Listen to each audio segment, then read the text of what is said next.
Simone Claxton here, President and founder of the Sophia Miriam Foundation. Welcoming you yet another day to the Dream Big Girls Empowerment Program. It's now 10:12 a.m. Atlantic Standard Time.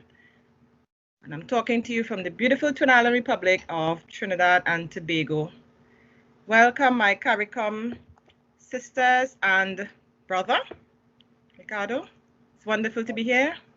How's everyone today? We are motivated and enthused to be with you again. Thank you, Commissioner Cole. It's a pleasure to have you in Guyana with us. Thank you very much, and your ladies there. Yeah.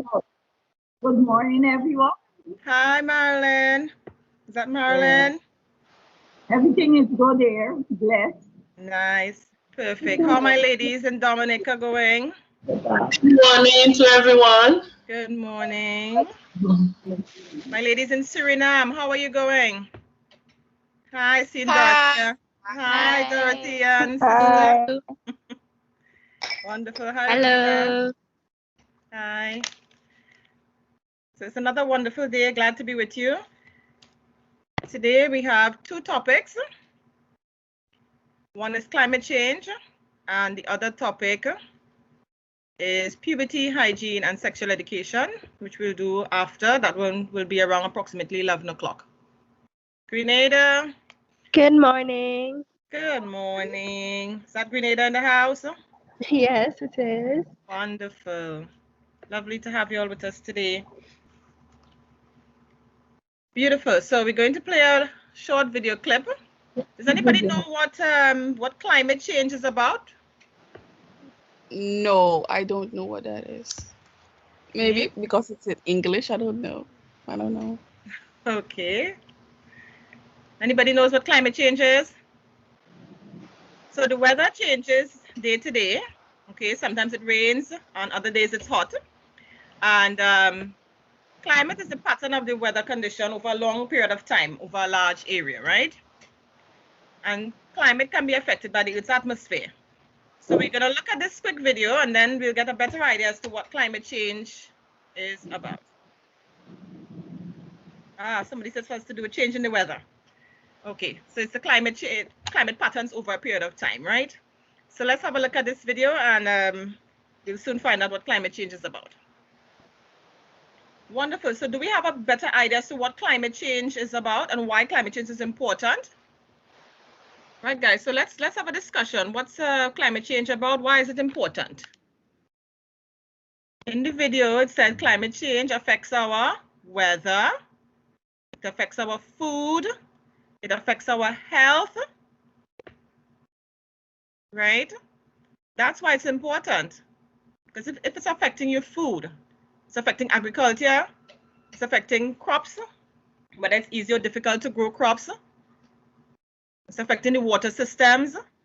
You need water for your crops to grow. And if you don't have water and it's difficult to grow crops and agriculture is difficult, then we have less food. Okay, and everybody has to eat. So climate change is very important because it affects our food. It affects the weather patterns. We live in the Caribbean. We have hurricane season in the latter half of the year. And if we keep having worse and worse hurricanes. I mean, some of us have first-hand experience with regards to hurricanes and the devastation that it causes. Yeah. So climate helps us predict how much rain the next winter might bring. Okay. I've at least read it that overdue exposure to sun can also cause skin cancer. So if it's also too hot out there and you have to go out there every day and the sun keep getting exposed to a large amount of sun for a large quantity of time daily, it can eventually cause skin cancer. Yes, that's correct. So because of the greenhouse gas effect, carbon dioxide and the greenhouse gas effect, the sun is becoming hotter and hotter with the effects of climate change, and more exposure to the sun will put you at risk for skin cancer, okay, and other diseases. It affects our health. Okay, and affects our health in the way that it traps more smog. It increases the smog, especially in those large city areas. Okay, then the air quality is very poor. If we're breathing in poor quality air, then our lungs would not be able to get the right amount of oxygen that we need. And if our lungs and our body not getting the right amount of oxygen, then we wouldn't be able to function to our maximum to keep our bodies healthy. May I? Sure. Okay. We have what is called the bees. I've been watching at what's happening to the bees.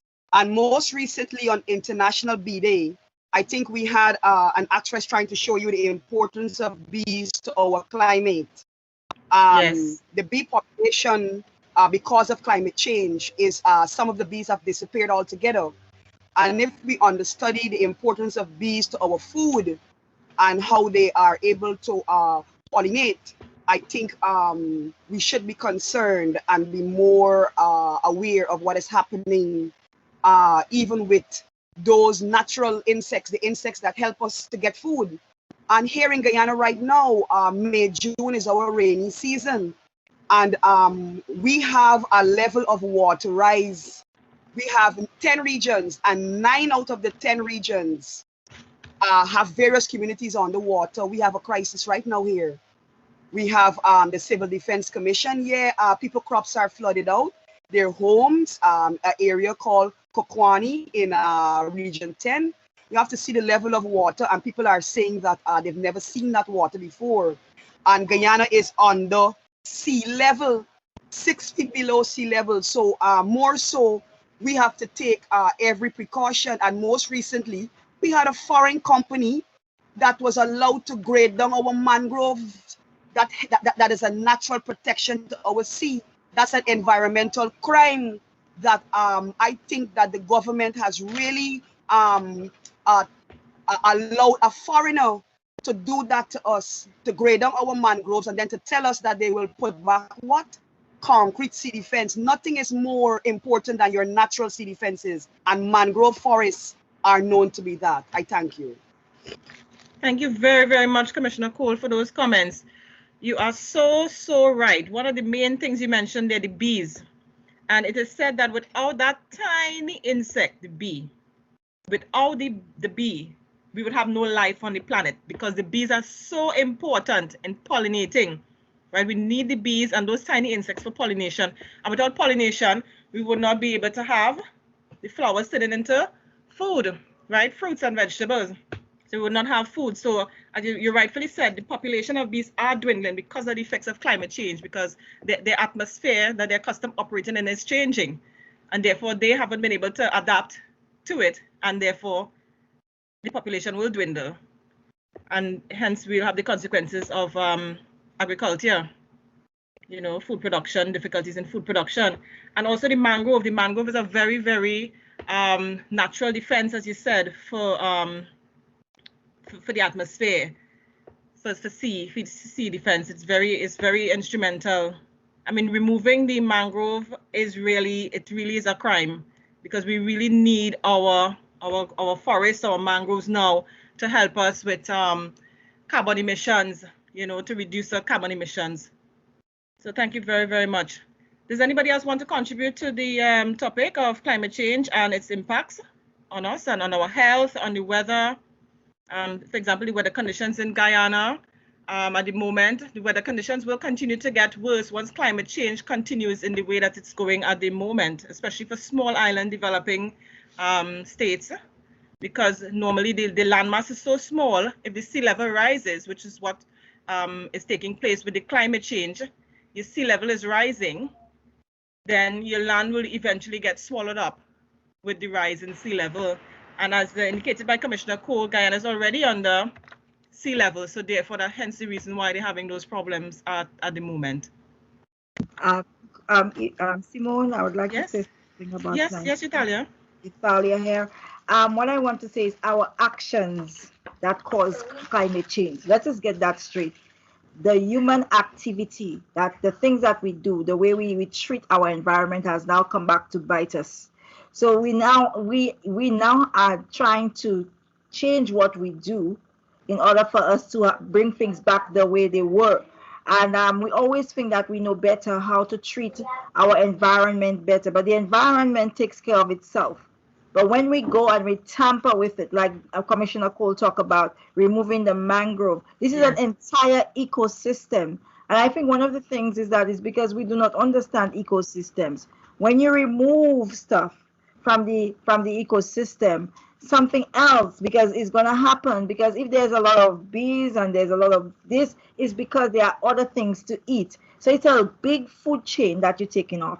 When you take off a food chain, then you opening yourself to other things happening, because the other animal that used to eat that before, or the insect that used to eat that before, have to find something else to eat, and then the other one have to find something else to eat, or sometimes you wipe off an entire system. Hence, you're going to kill off some things. You're going to destroy the environment. It is just domino effect. So anything you destroy, you know that something else will happen. The entire ecosystem now is a domino effect. It's a result of human behavior, what we do. So I just want you to be conscious of your behavior when you hear about climate change. It didn't just happen. It happened because we didn't treat what we have well. Definitely. Thank you very much for that contribution, Aaliyah. You're so right. It off balances the ecosystem, right? And that is what happens. And when the ecosystem goes off balance, when you manipulate or interfere with one aspect of it, it throws everything off balance. And this is what we are reaping now, the consequences of throwing the ecosystem off balance, right? And as Aaliyah is so right, there are things that we are doing right now that are causing and leading to these problems. And we'll see throughout the next couple of videos what we could do in order to help, right? As you've been seeing playing these wonderful photos, these are photos of various natural attractions all over the world.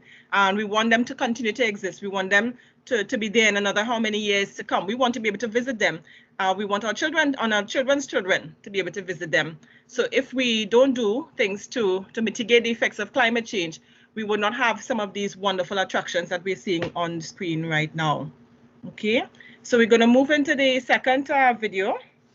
That's beautiful. That's the peak, Mount Roraima. Yes, in Venezuela it is. It is. No, this is bordering on Guyana too. Yes, three countries. It's actually, when I read up on it, it's like 3 countries is bordering on. Yeah. I think it's Guyana, Venezuela, and Brazil. Yes, I believe it's right there. It was so amazing when I saw it.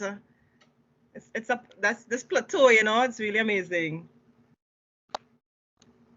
So I must say that we do not own the rights to these videos. These first couple of videos are from, and photos are from National Geographic. So we just want to acknowledge that they're being used for educational purposes. Right, my ladies, let's have a discussion about the video. What are your thoughts? I actually do not totally agree with her opinion, because she is trying to eliminate plastic, but at some point you will need certain things that are made of plastic. I think we should just be more conscious about our choices and how we dispose the plastic. Not only the inhabitants of the country, but also the government needs to make sure that the plastic is disposed properly in a healthy way, or recycled, instead of just ending up somewhere on the streets or in a river or ocean, because we still need plastic at some point. You still need certain things made of plastic. Thank you very much. Is that Shivani? Shayann, right? Yes, Shayann. Shayann, yeah, thank you very much, Shayann.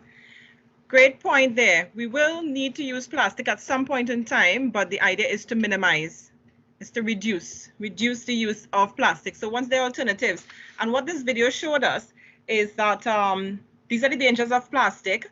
You know, it harms the animals on land as well as the fishes, etc., in the sea.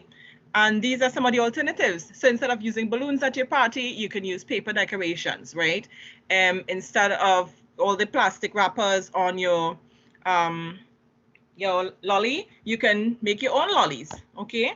So it's just showing you alternatives. So the whole idea behind it is basically the 3 R's, which are to reuse, reduce, and recycle. So what we have to try to do is to reuse things rather than throwing away stuff, okay? Because then we create more waste, which is the point Shayann was making, right? It's difficult to get rid of plastic, right? Once you throw it away, it's there all the time. It doesn't disintegrate very fast. So you have to reuse stuff. We have to try to, because once you're reusing stuff, there's less need for new products. Because even when you're producing and manufacturing new products, there's a certain amount of carbon emissions that goes into production and manufacturing. So the more new products you keep producing and producing, the higher carbon emissions. And the whole idea of climate change is to reduce the amount of carbon emissions that goes out into the atmosphere, which is creating the greenhouse gas effect that we saw at the beginning, right? That are creating the changes that we're experiencing, the rising sea levels, the heating up of the planet, etc., which is leading to the changes in our weather patterns, more severe hurricane seasons, winters, etc. Okay, so we have to reuse stuff. We have to try to reduce the use of plastic and other bad products, and we have to recycle. Okay, so there's things that we can recycle, glass and plastic. So instead of dumping, we recycle the plastic and the glass, okay, so that we can use it again to make more products. So it's about reducing, reusing, and recycling. Yes, and I see somebody sending me those 3 R's there. Okay, guys, so that's the whole aim behind that video. Anybody has any other comments? I wanted to make the point that the very car that you get into drive is contributing to the damage of the ozone layer. Yes. What comes out of the exhaust. So this is why there is a move to have more quote unquote electric cars or cars that use ethanol, a more climate friendly fuel that is more better for the environment. But not many people want to give up their fancy Jeeps and their Prado. Here in Guyana, we put so many cars on the roads. Yesterday, I saw a strange phenomena. The ambulance is trying to pass and the ambulance have on the sirens and it's beeping the horn. But the lanes are so filled. Where are the cars even moving to let the ambulance pass with a patient who can lose their life? So the very cars, and we have this, we tend to want to buy the latest SUV.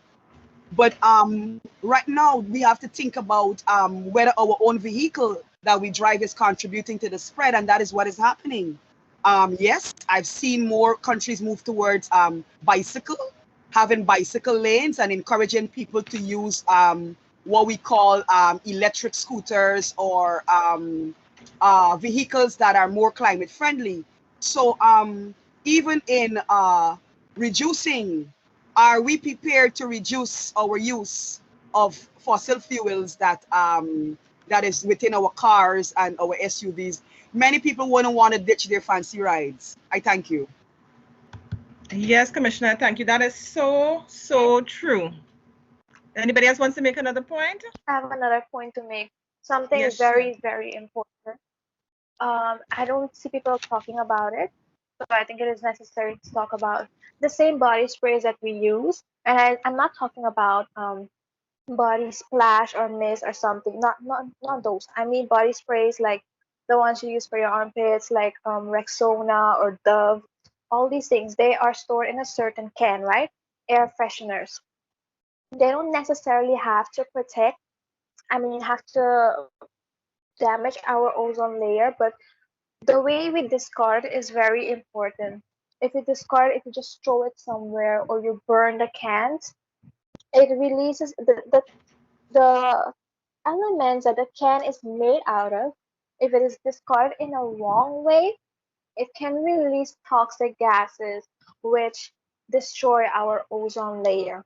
Also, I think the gas that motor in your refrigerator has and your freezer, if it is not, if it has expired or something, I forgot how it actually works, but what I'm trying to say, if you do not dispose of it in a proper way, it can actually damage our ozone layer and also cause climate change. So as I said before, we need to make better choices when it comes to discarding certain products.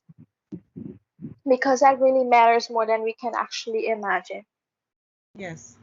Thank you very much, Shayann. That is so, so important. They call aerosols, those body sprays and cans, and the use of them as well as the disposing of them do contribute to pollution and to the destruction of the ozone layer. So that is a very, very important point. Even as she mentioned, the refrigeration, the gases in the refrigerator, if those things are not handled in the right way, they can contaminate our atmosphere. And as Commissioner Cole rightfully said, the vehicles that we use, fossil fuels we use in our vehicles, they contribute as well. And the thing is, what are our choices? Are we prepared to give up, and to sacrifice in order to preserve the planet? Because many may not want to give up their nice fancy rides, but the fossil fuels do contribute. So there's a movement more towards electric vehicles now, more user-friendly and ozone-friendly fuels, and even the trend towards bicycles. For example, in Asia, they use a lot of bicycles, like in China and stuff. And they try to create an atmosphere, bicycle lanes, and create an atmosphere where persons will be more encouraged, not to purchase cars, but more use bicycles, which are more friendly to our atmosphere. So instead of traveling in a car, okay, some of the things that we could do, because sometimes we think we may not be able to change, the earth or make a difference. But some of the things we could do, instead of traveling in a car or using, public transportation, we can walk, right? We can ride our bicycles, okay? Here in Trinidad, most households have at least 2 vehicles, and there's a lot of congestion on the road. Just as Commissioner Cole was saying, there's a lot of traffic a lot of the times, and it's because we have too many cars on the road. So sometimes instead of everyone using a separate car, we can pool together, carpooling, or maybe public transportation. And sometimes instead of even public transportation, if you can walk the distance or ride on your bicycle, right? Biking or walking, for example, like 10 miles each day, instead of riding in a car, can save for the year 1.9 tons of carbon dioxide entering into the atmosphere. So you can save the planet some carbon dioxide entering into the atmosphere if you choose to say walk or take your bicycle, etc., to distances that are, short. If we reduce and we reuse things as much as possible, as I mentioned before, it would reduce the amount of new products that we have to be manufacturing, because manufacturing does emit carbon dioxide into the atmosphere, right? So we would be able to reduce the amount of emission of carbon dioxide due to manufacturing of new products.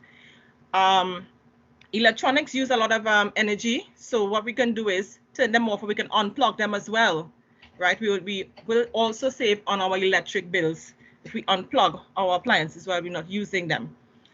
One other way is buying locally grown and in-season foods and products. A lot of times we like a lot of the foreign foods and fruits, etc. But if we consume what is locally grown, it reduces the emissions for transporting the foods. Because if we use what's grown within our area, there's less transportation, less fuel, less burning of fossil fuels used in transporting the goods, as opposed to if we use goods that have been transported, hundreds or how many miles away, which means it has to take the airplane and then the truck and, the train and everything. And that's increasing the amount of carbon emissions, okay? As Shayann was mentioning, we can get, not only just us, but, government officials and stuff, they need to be aware and they need to be involved, persons in authority. We can talk to our parents, the adults around us, the mayors in our towns, our political representatives, and get them on board, into, putting regulations and laws and rules in place to reduce, to recycle, to reuse things within our community and within our country. Anyone else has any contribution towards this discussion? So feel free to open your mics and we can have an open discussion. Can you hear me? Sure. Go ahead, Aaliyah. Oh, okay. Living in a city, you kind of see the first-hand effects of climate change a lot, because even on the underground, there's a lot of pollution, and that's because London can be packed with cars and there's always buses going and stuff like that. And like I think that was one of the main reasons my friends and I were like so willing to be active in like the climate change protests in like in 2019. And you kind of realize then that like climate change, like legislation put in place by government bodies, is, you know, just as important and crucial than like less consumption of like meat and dairy and plastic. Like that's great too, but you also kind of need the government to be on board. And like one of my friends is actually a member of Extinction Rebellion, which is a group of, you know, of like activists, and they use like non-violent civil obedience to kind of draw attention to like environmental issues and compel the government to like take action to avoid social and ecological collapse and like a loss of biodiversity. And you kind of quickly realize that instead of like the government taking responsibility and like accountability for mining and entering and like disrespecting indigenous lands, they kind of place the blame on the little people, and practices that they've like encouraged have put others at a disadvantage. Because like thrifting like over here has become like really popular recently, which is weird because I can remember being in high school and like getting something from like the secondhand store was like a crime. But like now it's become so popular. Like a lot of thrift stores have hiked up the prices because like it's a cool thing to go and thrift now. But that means it's kind of put poorer families who can't afford like bigger stores at a disadvantage, because now they can't afford things that they needed to get in there. And you kind of like messages of young activists like Greta Thunberg, you know, who sat outside the Swedish parliament every day for months instead of going to school, and like Mari Kopeny, who is like actively trying to get clean water into Flint, Michigan, because they've been in like a water crisis for nearly 7 years. It kind of brings it all back to that kind of idea of balance. Because like in the words of the Kogi people from Colombia's Sierra Nevada mountains, you know, there are secluded indigenous people who have only ever spoken openly to the outside world like twice in the last 600 years. And both times have been to basically warn us that we aren't attuned to nature and we're kind of lacking that balance. And they believe, and you know, they're quite right, that the ecosystem we live in is delicate, and there are these like critical interconnections that exist between the natural world. And they say that what happens in one specific site on the coast can be like echoed miles away in the mountains, because they believe at the beginning of time, you know, Mother Nature laid a thread linking each site to the other. Therefore, damage caused by like logging and mining and building like power stations and construction of like ports along the coast and like at rivers for nothing more than basic global capitalism kind of results in not only the destruction of natural resources, but it severely affects kind of what happens at the top of mountains. So like mountains that once had, you know, white-capped peaks are now brown and bare, and lakes are parched, and the trees and vegetation are kind of withering. And they say while they don't expect us to change everything that we're doing now, an empathetic kind of relationship to the land and what grows on it is the way forward and kind of what we need to build on. And I think that's like a really good thing to keep in mind, that like even if you can't change everything about the way you live now, you can't get rid of the car, or you can't, you know, get rid of all the plastic, or you can't change to a completely plant-based diet, just remembering to like pick up garbage or avoiding something in like exchange for another thing, and kind of developing a relationship with the land and with the animals and with plants and stuff is kind of a good thing to do, because it kind of reminds you like we do only have one Earth, and if anything goes wrong with this, there is kind of nowhere for us to go. Thank you very much, Aaliyah Nevada, for that contribution. We need more advocates, basically, for climate change, is her point. We need more persons advocating. We need governments involved. We need the authorities involved. You know, it's okay for us as the small person on the ground to make that change, but change needs to come from higher up. So that's very, very important, because the destruction of our natural resources would lead to increased climate change. Okay, and as we see, we want the earth to remain as beautiful as it is. Anybody else wants to contribute before we move on to the last couple videos, which will be on advocacy? So we can see other young persons like yourselves advocating for climate change and why climate education is so important, especially now.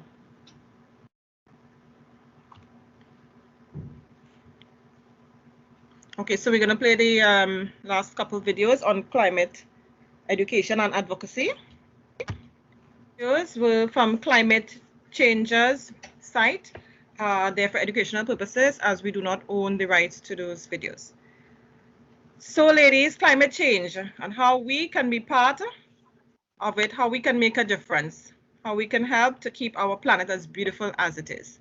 So we're going to be closing off this discussion, unless anybody else wants to make a comment, and moving into our second segment. Thanks, Claudia.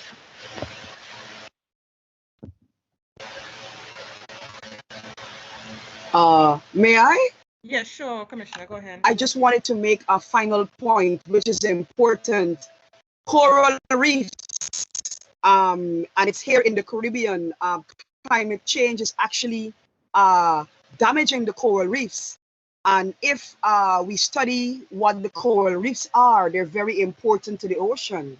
And the coral reefs, I think there's in Barbados, in our beautiful sea, in most of the Caribbean islands, the coral reefs is part of the attraction for tourists who do a lot of snorkeling and stuff like that. The natural habitats in the ocean, they feed off the coral reefs, but with the coral reefs gone, what will they be left to feed off of? And that is another phenomena that we need to guard against, the damage to the coral reefs in the ocean. I thank you. Yes, thank you very much, Commissioner Cole. That is so, so true.